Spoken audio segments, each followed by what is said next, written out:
నమస్తే, నేను డాక్టర్ హరిత, consultant neurologist at one hospital Karimnagar.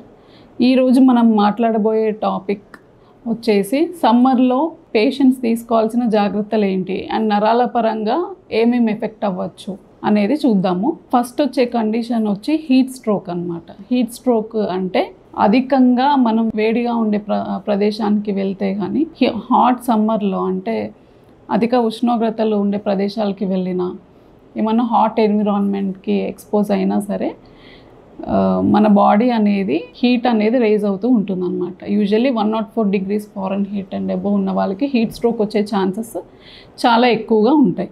And దీని పరంగా కూడా అన్ని రకాల ఆర్గన్స్ దెబ్బతింటూ ఉంటాయి.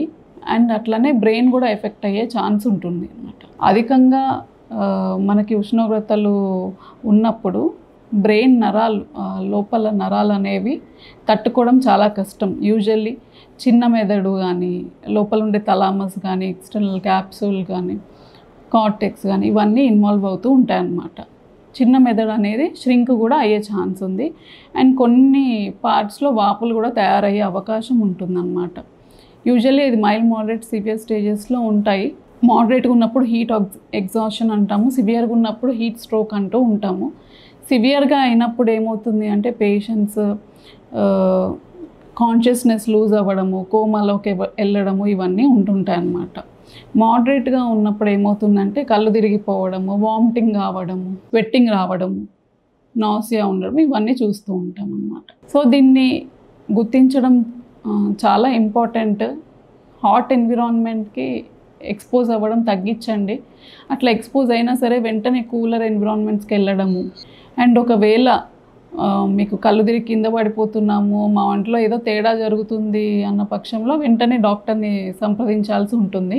సివియర్ స్టేజెస్లో హీట్ స్ట్రోక్ ఎఫెక్ట్ అయిన వాళ్ళకి వెంటనే ట్రీట్మెంట్ అర్జెంటుగా చేయాల్సి ఉంటుంది. అండ్ ఎలా చేయాలి? వాళ్ళకి వెంటనే కూలర్ ప్రదేశానికి తీసుకెళ్ళాలి. వాళ్ళ బట్టలు అనేది లూజ్ చేస్తూ ఉండాలి. వాళ్ళకి ఐస్ ప్యాక్స్ పెడుతూ ఉండాలి.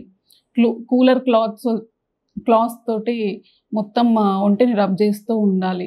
ఎస్పెషల్లీ ఆర్మ్పిట్స్, గ్రాయిన్ ఏరియాస్ వీటన్నిటికీ ఐస్ ప్యాక్స్ పెడుతూ ఉండాలన్నమాట. సో దట్ మనం బాడీ టెంపరేచర్ని తగ్గించుకుంటూ వెళ్తూ ఉండాలి.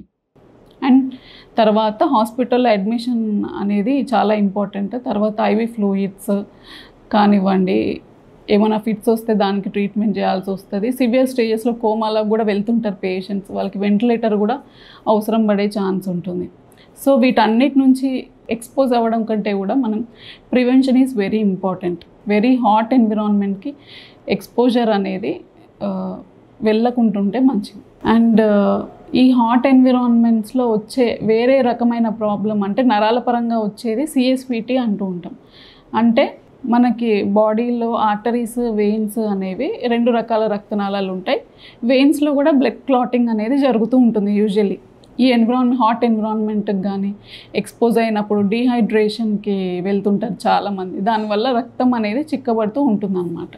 అండ్ యూజువల్లీ ఇంకా ఆల్కహాలిక్స్లో ఇంకెక్కువ డీహైడ్రేషన్ అవుతూ ఉంటుంది. వాళ్ళు ఎక్కువ they are more prone for the venous thrombosis అన్నమాట.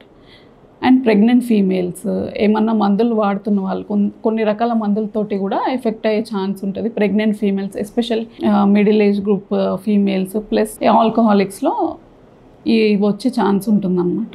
అండ్ CSVT వాళ్ళు ఎలా ప్రజెంట్ అవుతూ ఉంటారు మనకి? యూజువల్లీ తలనొప్పి, విపరీతమైన తలనొప్పి, తల తిప్పడము, వామిటింగ్స్, ఫిట్స్ రావడము వీటన్నిటితో ప్రజెంట్ అవుతూ ఉంటారు.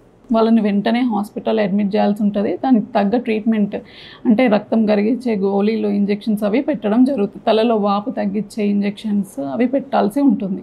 అండ్ యూజువల్లీ పేషెంట్స్ కొంతమంది సర్జరీకి కూడా ప్రొసీడ్ అయ్యే ఛాన్స్ ఉంటుంది. ఇంకొకటి, కొంతమందికి మజిల్ క్రాంప్స్ అనేది రావడం కూడా జరుగుతూ ఉంటుంది అన్నమాట. అంటే సమ్మర్లో ఎక్కువ మనం ఎలక్ట్రోలైట్స్ లూజ్ అవుతూ ఉంటాం, చెమట రూపంలో కానీ ఏ రూపంలో అయినా సరే.